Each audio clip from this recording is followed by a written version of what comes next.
I watched a $65 million contract die because some trust fund kid told me to get coffee. Go grab us some coffee, he said, waving his hand at me like I was some intern who wandered into the wrong meeting. We were 3 minutes into the most important supplier negotiation of the year, and he'd already managed to insult both me and Colonel Park, the man sitting across the video screen who controlled 40% of our component supply from South Korea. My name is Shane Rodriguez. I'm 48 years old and I've been doing this job longer than Cody's been out of college. But that morning, watching this kid treat me like furniture in front of our biggest partner, I knew we were about to lose everything. And the worst part? He had no idea what was coming. I'd been with Brennan Industries for 12 years. Before that, 18 years in the Navy Seabees, most of it in the Pacific working logistics and construction. That's where I learned Korean, working alongside ROK Marines during joint operations in places most people can't pronounce. That's also where I learned that respect isn't something you demand. It's something you earn through competence and understanding. You know what really gets me? I learned Korean from guys who fought alongside American forces during the war. Old-timers who remembered when we were brothers in arms, bleeding together at places like Chosin Reservoir. They taught me that in Korea, business relationships aren't just about money. They're about honor, trust, and continuity. You don't just show up with a contract and expect someone to sign. You build something over years, like laying a foundation stone by stone. Cody Brennan had none of that understanding. What he had was a Stanford MBA, a trust fund that could float a small country, and most importantly, a father who owned the company. Harold Brennan might have founded Brennan Industries back in the 70s, but it was his spoiled son who was about to destroy everything the old man had built with his bare hands. See, Cody came in 6 months earlier with what he called a revolutionary procurement strategy. Instead of managing individual relationships with dozens of suppliers across Asia, he wanted to bundle everything into one massive contract. Efficiency through consolidation, he kept saying like he'd invented fire. He'd stand in front of whiteboards covered with flowcharts and buzzwords, talking about streamlined vendor matrices and optimized supply chains like he was solving world hunger. I tried to explain why that wouldn't work. Asian business runs on relationships. These guys don't just want to know you can pay. They want to know they can trust you. They want to know that the person they're shaking hands with today will be the same person answering the phone next year when things get tough. It's about building something that lasts. Colonel Park's father had fought alongside Americans in Korea. The man took business relationships personally, like honor debts passed down through generations. But Cody didn't want to hear it. Legacy thinking, he called my approach. We need to modernize these partnerships, Shane. This isn't the 1950s anymore. Every time I brought up cultural protocols or relationship management, he'd get this look like I was talking about using smoke signals instead of email. The funny thing is, I saw this coming from a mile away. When you've spent 18 years in the military, you learn to read the signs of incompetent leadership before it gets people killed. Back in 2019, when we first started working with Park's company, I'd insisted on a specific clause in our framework agreement, Clause 12.3c. Took me 3 weeks to negotiate the exact wording, working with both American lawyers and their Korean legal team. The clause said that any major contract modifications had to be negotiated by the original authorized representative, me, or the entire deal could be terminated without penalty. Not just our primary contract, but all the downstream agreements too. Components, assembly, logistics, the whole supply chain. I wrote it myself in both English and Korean, had it notarized and filed with the Seoul Commercial Court. Colonel Park appreciated the detail, said it showed we understood proper business protocol. I even walked their legal team through it personally during my last visit to Busan, sitting in their conference room overlooking the harbor, drinking tea that cost more than most people's dinner, and going through every subsection like we were planning a military operation. This protects both of us, I told him in Korean, making sure every word was perfect. It ensures continuity of relationship. He nodded slowly, impressed that I'd done the translation myself. Most Americans wouldn't bother. Americans who understand continuity are rare, he said, setting down his teacup with the precision of a man who measured everything twice. This gives me confidence in the future. Cody never bothered to read the historical contracts, too busy posting LinkedIn updates about disrupting traditional supply chains and taking selfies at industry conferences where he'd talk about innovation to people who actually built things for a living. He had his assistant print out one-page summaries of our key vendor relationships, like you could reduce 12 years of trust building to bullet points on PowerPoint slides. When I heard he'd scheduled the park meeting without including me, I knew exactly what would happen. It was like watching someone walk into an ambush with their eyes wide open. I tried to warn him. Caught him in the hallway 2 days before, right outside his corner office with the motivational posters and the standing desk he never actually used. "You might want me in that room," I said, keeping my voice level. "Park's old school about protocol, expects to deal with people he knows." He actually laughed, adjusting his tie like he was getting ready for a magazine shoot instead of a business meeting that could make or break our company. "Shane, I appreciate your experience, but I've got this. Don't want to confuse them with too many voices in the room. Plus, I speak their language. Business. Their language? This from a guy who probably couldn't order coffee in Korean, let alone navigate the complex relationship dynamics that keep international supply chains running smoothly when everything else falls apart. Cody, this isn't just business to them. It's about respect, continuity, legacy. Legacy thinking, Shane. We're moving into the modern era. Time to leave the handshake deals in the past where they belong. Confuse them? This from a guy who probably couldn't find Seoul on a map 6 months ago, let alone understand why a man like Colonel Park would take a business relationship as seriously as a blood oath. So that morning, I showed up anyway. Wasn't on the invite list, but I figured I'd sit in the back, maybe salvage things when Cody inevitably stepped in it. What I didn't expect was for him to treat me like the help in front of our most important client. That should have been my first clue that this kid had learned nothing from 31 years of having everything handed to him on a silver platter. The conference room was too quiet for how big this call was. Just the low hum of the projector fan and Cody shuffling through printed pages like he'd actually written them himself instead of having some consultant put together a presentation that cost more than most people make in a month. He wore that navy sport coat he thought made him look executive, even though it bunched at the shoulders and the sleeves were too long. Perfect metaphor, really. All show, no substance.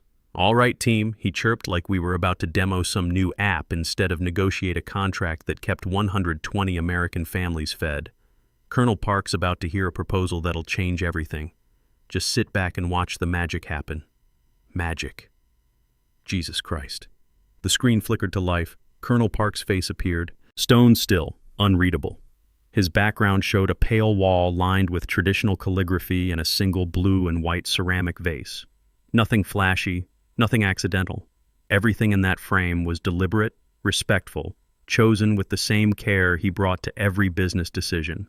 The man understood that details matter. I gave a small nod when our eyes met through the camera. He returned it, barely perceptible, but I caught it. He remembered me. Good.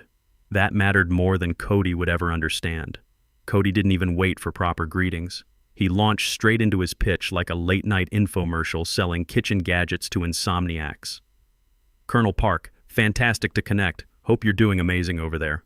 I've prepared a comprehensive presentation walking through the incredible benefits of unifying our agreements under a revolutionary streamlined procurement structure. Very cutting edge, very scalable." He was speaking loudly, slowly, like volume would. Volume.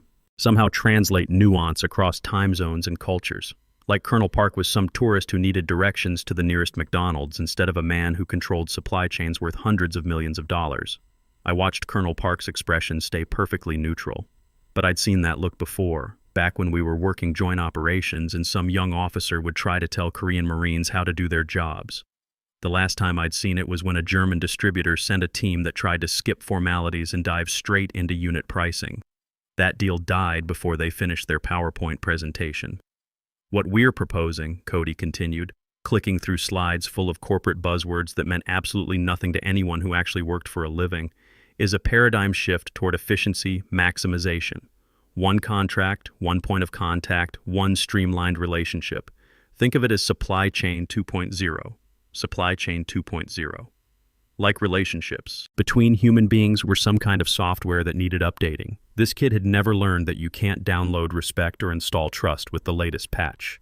Colonel Park listened politely, but I could read the micro-expressions that most Americans would miss completely. The slight tightening around his eyes when Cody said streamlined relationship, the almost imperceptible pause when he mentioned one point of contact. In Korean business culture, those weren't selling points. They were insults. They were Cody basically saying that 12 years of relationship building was inefficient and needed to be optimized out of existence. I wanted to interrupt, to explain what Cody really meant, to salvage what was left of our partnership before this kid torched everything. But I'd learned in the military that sometimes you have to let incompetent leadership hang themselves with their own rope. Sometimes the only way to protect the mission is to let the bad officers fail so completely that everyone can see exactly how wrong they were. Then Cody made his fatal mistake. The one that would haunt him for the rest of his career, assuming he had one left after this morning. He turned to me with that smirk, the one he'd been practicing since prep school, the one that said he'd never worked a day in his life but somehow thought he knew better than everyone who had. "Actually, Shane, could you go grab us some coffee? Maybe some of those pastries from the break room. I want to keep this focused on the important stuff." The room temperature dropped about 10 degrees. Not literally, but you could feel it like a physical presence, like the moment before lightning strikes when the air gets heavy and electric. Colonel Park's face went completely blank. What Koreans call stone face. It's not anger, exactly. It's something worse. It's the look you get when you've committed an unforgivable breach of protocol, when you've shown your true character in a way that can never be taken back. See, in Korean culture, publicly dismissing a senior person like that isn't just rude. It's a statement about your entire organization's values, about what you really think of experience and competence, and the people who've spent decades building something worthwhile. It says you don't respect hierarchy, that you treat knowledge like background noise, that you think years of expertise can be dismissed with a wave of your hand. More than that, it was a direct insult to Colonel Park himself. By treating me like hired help in front of him, Cody was basically saying that our entire relationship, everything we'd built together, all the trust and mutual respect and shared understanding was worthless. That I was worthless. And if I was worthless, then by extension, so was anyone who'd chosen to work with me. I stood up slowly, pushing my chair back with a deliberate scrape across the floor that sounded like nails on a chalkboard in the sudden silence. Cody's smirk widened like he thought he'd just reasserted dominance in front of a client, like he was some alpha male marking his territory instead of a spoiled brat who'd just lit the fuse on a bomb I'd built 4 years ago. He had no idea what he'd just done, no clue that those few words had just destroyed everything his father had worked for, everything his grandfather had built, everything that 120 American families depended on for their livelihoods. I turned to the camera, looked directly at Colonel Park, and spoke in perfect Korean. "I apologize deeply for this disrespect, Colonel Park. This person does not have authority to speak for our company under our existing framework agreement. Please forgive this breach of protocol." Just a few sentences, but they landed like artillery rounds in that quiet conference room. Colonel Park's eyebrows went up maybe 0.5 millimeter, which for him was like jumping out of his chair and cheering. Then he nodded once, sharp and decisive, the way military men acknowledge when they understand exactly what's happening and what needs to be done about it. The room went dead silent. You could have heard a pin drop in the next county. Cody's mouth was hanging open like someone had just told him his trust fund was fake and his Ferrari was getting repossessed. "What? What did you just say? Why are you speaking Chinese?" "Korean," I corrected, keeping my voice level. "And I was explaining contract protocol." Colonel Park turned to Cody and spoke in clearer English than Cody had used all meeting. His voice was calm, professional, and absolutely final. "Mr. Brennan, this negotiation is terminated. Please review Clause 12.3c of our framework agreement. You are not authorized to modify our relationship." He looked directly into the camera, straight through the screen at me. "Mr. Rodriguez, when you're ready to discuss our partnership under proper authority, please contact my office directly." Click. Call ended. Screen went black. The silence in that room was nuclear. Cody stared at the blank screen like he was watching his future evaporate in real time, which he was. His hand hovered over his laptop like he wasn't sure whether to close it or throw it against the wall. "What the hell just happened?" he said, his voice cracking somewhere between confusion and panic. The confidence was gone now, replaced by the kind of fear you see in people's eyes when they realize they've just stepped on a landmine. I sat back down slowly, opened the contract file I'd saved on my phone, and slid it across the table. That was the sound of a $65 million relationship exploding. And you just handed me the matches. He stared at the screen, reading Clause 12.3c for the first time in his privileged life. The part about unauthorized negotiators, the part about immediate termination rights, the part about downstream contract cancellation, the part with my signature on it in both English and Korean. I watched his face go through the stages of grief and fast forward. You could have warned me about this, he stammered, looking for someone else to blame like he'd been doing his entire life. I did warn you. Tuesday in the hallway. You told me not to confuse them with too many voices. But this is just a technicality. We can fix this, right? Call them back. Explain it was a misunderstanding, apologize or something. I looked at him like he'd just asked if we could fix gravity or negotiate with the tide. Cody, you don't understand. In Korean business culture, what you just did wasn't a mistake. It was an insult. You publicly disrespected the relationship, then tried to negotiate without authority. That's not a misunderstanding. That's a character judgment. The color was draining from his face as the implications started hitting him like waves. So what happens now? Now you get to explain to your father why we just lost our biggest supplier, our Defense Department certification, and about 120 American jobs. And that's just for starters. By lunchtime, our legal team was in full crisis mode. They'd pulled every contract we had with Parks Network, and they were all connected like dominoes standing in a perfect line. Lose the main deal, lose the subsidiary agreements, lose the component supply, lose the assembly contracts, lose our ability to fulfill existing Pentagon orders. It was like pulling one critical card from a house of cards that had taken 12 years to build. Jessica Martinez, our senior counsel, was the first to understand the full scope of what had just happened. She'd been with the company almost as long as me, and I'd never seen her look that pale. Her hands were actually shaking as she flipped through the paperwork. Shane, this clause you wrote, it's not just Park's primary contract, it cascades through all their related suppliers, every single downstream agreement. I nodded. Automotive components, electronics, even the packaging materials.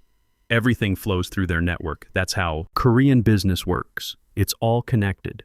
She flipped through pages of interconnected agreements, her highlighter working overtime like she was trying to color her way out of a nightmare. Sweet mother of God, we're looking at total supply chain collapse for the Asian operations. The numbers were uglier than anyone expected, and they kept getting worse every time someone did the math. $65 million in immediate contract losses, another $30 million in penalty fees and rework costs. But that was just the beginning, just the tip of an iceberg that was about to sink our ship. See, Brennan Industries wasn't just any company. We were a Department of Defense subcontractor, which meant we had obligations that went way beyond normal business relationships. Our components went into radar systems, communication equipment, and navigation computers for military aircraft. The kind of stuff that keeps American pilots alive when they're flying missions in places where people shoot back. Losing Korean components meant we couldn't fulfill our commitments to Lockheed Martin, couldn't deliver to Boeing, couldn't meet our obligations to 3 different Pentagon programs that were already behind schedule and over budget. In the defense industry, that doesn't just mean lost money, it means congressional hearings, federal investigations, and the kind of attention no business wants from Washington. Amanda Foster, our CFO, was running numbers on her calculator like she was trying to solve quantum physics. "How long do we have?" she asked, looking like someone had just told her the building was on fire and all the exits were blocked. "For the existing orders?" 90 days, I said. "After that, we're in breach of federal contracts. Alternative suppliers with the right security clearances and quality certifications, 18 months minimum. Maybe 24 if we're talking about the sensitive electronics." The room went quiet, except for the sound of keyboards and calculators. Someone was running worst-case scenarios, and from the expressions around the table, worst case was looking optimistic.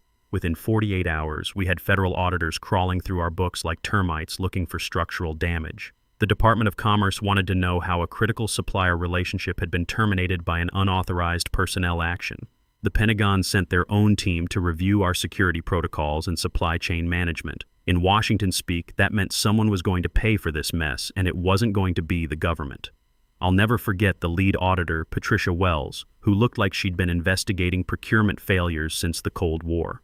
She sat across from me with a stack of files thicker than a phone book and a recording device that had probably seen more confessions than most priests. "Mr. Rodriguez, you authored the clause that triggered this termination?" "Yes, ma'am." "And you were present during the negotiation that activated it?" "I was." "In your professional opinion, could this situation have been avoided?" I looked at her for a long moment, choosing my words carefully. "Ma'am, I wrote that clause specifically to prevent unauthorized personnel from damaging our supplier relationships. It worked exactly as designed." She made a note, probably something about military precision and following protocols. "And the person who triggered the clause, was he aware of its existence?" "He was briefed on the need to include me in Korean negotiations. He chose not to listen." "I see." More notes. "Mr. Rodriguez, in your 18 years of military service and 12 years in civilian procurement, have you ever seen a supply chain failure of this magnitude caused by a single meeting?" "No, ma'am." "But I've never seen someone treat a strategic partnership like a PowerPoint presentation either." Cody tried to spin it, of course. Called emergency meetings with buzzwords like pivot opportunity and strategic realignment. He brought in consultants who'd never been east of Cleveland to explain how we could leverage disruption for competitive advantage. Problem was, none of the alternative suppliers had the security clearances we needed. None of them had been vetted by Defense Department standards, and none of them could deliver components in less than 18 months. We had 90 days. That's when Harold Brennan finally stepped in. The old man had been letting Cody play CEO in training, but when the Pentagon started asking questions about his son's judgment, playtime was over. He called an emergency board meeting and laid out the situation like a doctor delivering a terminal diagnosis. "Gentlemen," he said, his voice carrying every one of his 68 years, "we have 3 options. File Chapter 11, sell the Asian operations to a competitor, or find someone who can salvage this mess." He looked around the room of pale faces and nervous energy. Then his eyes landed on me. "Shane, you wrote the clause that's destroying us. Can it be undone?" I'd been waiting for that question for a week. The clause was designed to protect both parties, but Korean business culture allows for face-saving measures.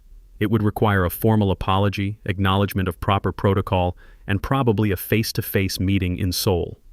Cody jumped in like he'd been waiting for his cue. "I could fly there next week, smooth things over. I mean, it's just business, right? They can't stay mad forever." The silence in that room was deafening. Even the intern could have read that room better than Cody. Harold Brennan looked at his son like he was seeing him clearly for the first time in 31 years. The disappointment on that old man's face was almost painful to watch. "Son," he said quietly, "you are the reason we're in this mess. You're off this account permanently." "Dad, come on. I can fix this. It's just a cultural misunderstanding." "Cody." The steel in the old man's voice could have cut glass. "You disrespected our most important partner, ignored expert advice, and violated protocols that took 12 years to establish. You're not fixing anything, you're done." He turned back to me. "Shane, what would it take? Full authorization to renegotiate, new terms that respect their cultural expectations, and a guarantee that unauthorized personnel will never touch their contracts again. Done. Whatever you need." But I was already 3 steps ahead. That morning, I'd gotten a call from Pacific Strategic Solutions. They'd heard about Brennan's troubles through industry channels, which in the defense world means bad news travels faster than good news. More importantly, they'd heard about my background and my relationship with Asian suppliers. The conversation was short and sweet. "Mr. Rodriguez, we need someone to head our new Pacific Operations Division. Full authority, dual offices in Seattle and Singapore. Starting salary 40% above your current compensation plus equity. Interested?" I was very interested. My resignation letter was 1 paragraph long. "Effective immediately, I'm accepting a position as VP Pacific Operations with Pacific Strategic Solutions. All transition materials are in my office safe. The combination is in the sealed envelope on your desk."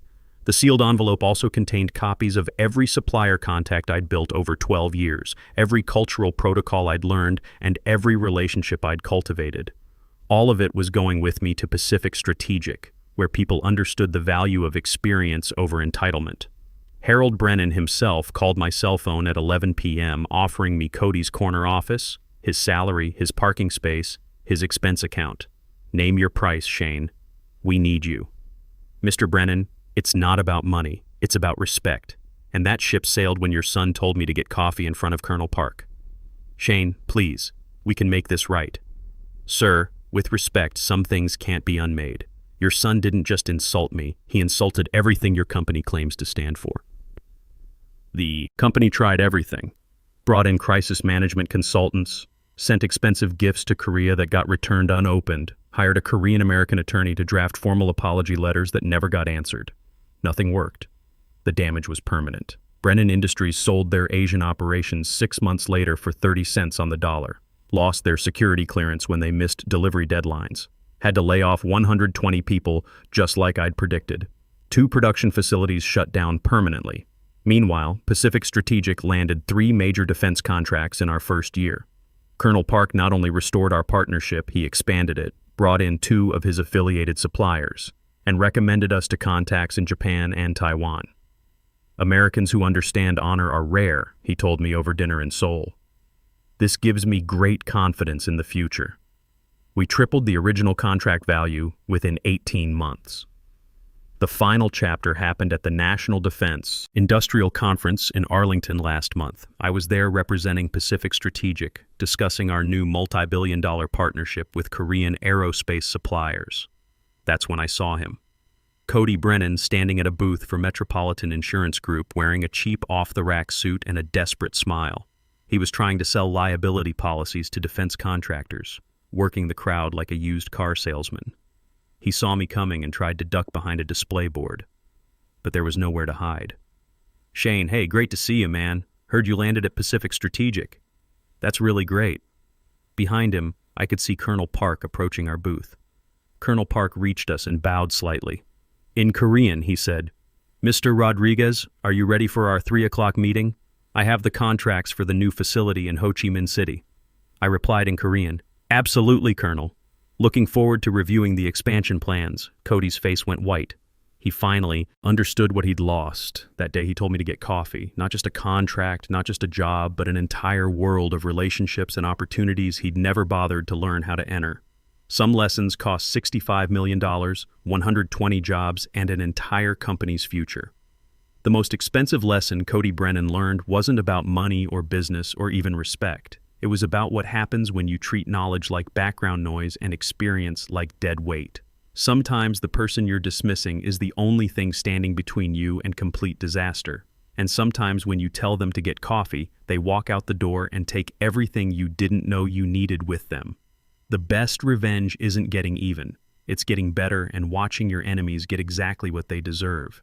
In business, as in war, the most dangerous enemy is the one who underestimates the intelligence of his allies. Because when you finally need them most, they're already fighting for the other side. The best revenge isn't getting even, it's getting better, and watching your enemies get exactly what they deserve. In business, as in war, the most dangerous enemy is the one who underestimates the intelligence of his allies. Because when you finally need them most, they're already fighting for the other side.